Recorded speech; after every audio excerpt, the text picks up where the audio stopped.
अब देखो जैसे मुझे पैसे पेमेंट करने, ठीक है, तो इसमें किसी को नहीं याद होगा किस होलसेलर से माल खरीदा गया, किसको कितने पैसे देने, कितना बकाया है, किसी को याद है?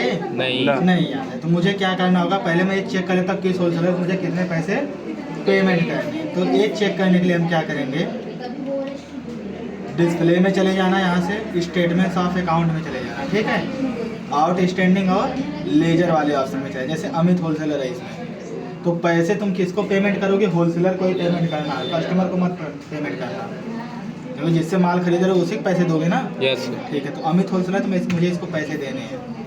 तो इसमें देखो अलग अलग बिल नंबर पे अलग अलग सामान खरीदा गया था यहाँ पे, ठीक है। तो टोटल जो ओपनिंग अमाउंट है 51,000 रुपये और पेंडिंग अमाउंट भी 51,000 रुपये दिखा रहा है। इसलिए दिखा रहा है क्योंकि अभी जो 1,000 मतलब 1 रुपया भी नहीं इसको पेमेंट किया गया है, 1 रुपया नहीं दिया, पूरा पेंडिंग अमाउंट मतलब जो रुका हुआ अभी है। तो मैं क्या करता हूँ, 141 बिल नंबर 1 अप्रैल से जो है मुझे 1 अप्रैल के बाद पेमेंट करना है, 1 अप्रैल से पहले नहीं पेमेंट कर पाऊँगा, जब भी करूँगा खरीदने के बाद ही पेमेंट होगा, या फिर उसी डेट को पेमेंट हो या फिर उस डेट से आगे का पेमेंट हो। तो 141 है, अमित होलसेलर है, बिल नंबर 141 है ना, ठीक है। अकाउंटिंग वाउचर में जाना, ठीक है, पेमेंट करने के लिए F5 बटन प्रेस करना, ठीक है, स्पेस बटन दबाना, कैश को सिलेक्ट करना, कैश पेमेंट कर रहे हो ना, ठीक है, किसको पर्टिकुलर में आके अमित को सिलेक्ट करना जिसको तुम्हें पैसे देने हैं। तो टोटल यहाँ पे देखो करंट बैलेंस जो सारे बिल नंबर से सबको जोड़ के इतना दिखाएगा, लेकिन इससे हमें नहीं मतलब, हमें जिस बिल नंबर का पेमेंट करना मुझे उससे मतलब है। तो कितना था, 51,000, यहाँ से नहीं थे, 51,000 नहीं वहीं से देख रहा हूँ, 51,000 था टोटल। 51,000। तो 51,000 में से मैं क्या करता हूँ, 10,000 रुपये पेमेंट कर देता हूँ। कितना बचेगा, 41 बचना चाहिए। AGST रेफरेंस नंबर में यहाँ तुमसे बिल नंबर पूछेगा, किस बिल नंबर का मुझे पेमेंट करना है, 141 है 51,000 वाले का, तो इसको सिलेक्ट कर लेना, ठीक है। 10,000 कर रहे हो, कंट्रोल ये करके इसको सेव कर देना, हो गया। बैक स्पेस करके पीछे आना, डिस्प्ले में चले जाना, जहाँ से देख रहे थे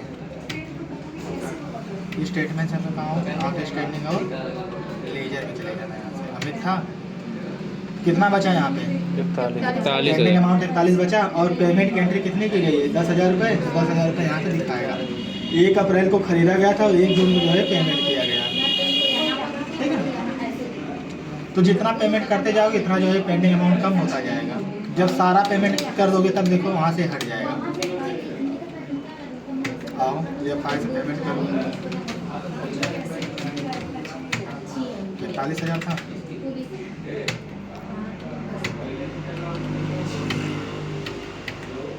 कंट्रोल ये कर दो। तो सारा पेमेंट यहाँ से हो चुका है। तो डिस्प्ले में आके चेक करना यहाँ से,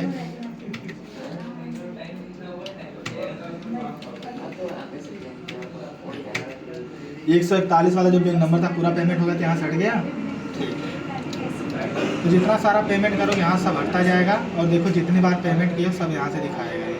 ये तो मान लो पहले का दिखा रहा है। अब जैसे जैसे तुम पेमेंट किए पूरी सारी एंट्री यहाँ से हट गई तुम्हारी 141 वाले बिल नंबर की। अब अगर तुम्हें देखना होगा, अगर तो सबसे पहले आ जाना गेटवे ऑफ टैली पे, यहीं से रेशियो एनालिसिस में चले जाना, कैश पेमेंट किए हो ना, कैश में टोटल कितना पेमेंट हुआ, 51,000 रुपये दिखा रहा है यहाँ पे। एक बार 10,000, एक बार 41,000 टोटल यहाँ पे दिखा रहा है। अब यहाँ से तुम जाके चेक कर सकते हो, देखो जून के महीने में पेमेंट हुआ है 2 बार, एक बार कितना हुआ है 10,000, एक बार 41,000, टोटल कितना पेमेंट हो गया 51,000, यानी कि इसका जो पूरा बिल नंबर था 141 वाला पूरा क्लियर हो गया, ठीक है। ये था यहाँ से, वहाँ पे तुम्हारा पेंडिंग अमाउंट और बकाया सब दिखाएगा, कितना है कितना बकाया है, और यहाँ जब सारा पेमेंट कर दोगे सारा पेमेंट तुम्हें यहीं पे दिखाएगा, ठीक है। तो हो जाएगा ना।